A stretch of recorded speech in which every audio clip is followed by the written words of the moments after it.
So yun, what's up mga kagrasa, yan. Ito, loose compression siya. Kaya ayaw mandar. Kasi yung kickstart niya, malambot na. Kaya na siyang kamayin, oh.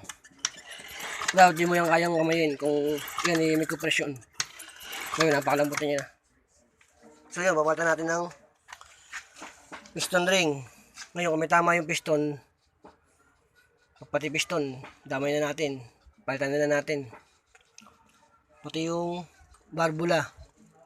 Kung hindi makukusasa yung barbula, pwede na natin yan palitan bago.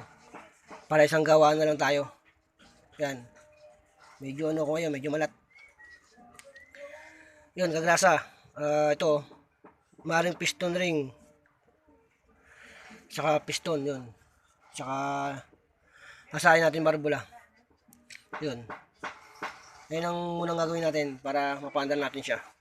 Para yung compression niya bumalik sa tigas.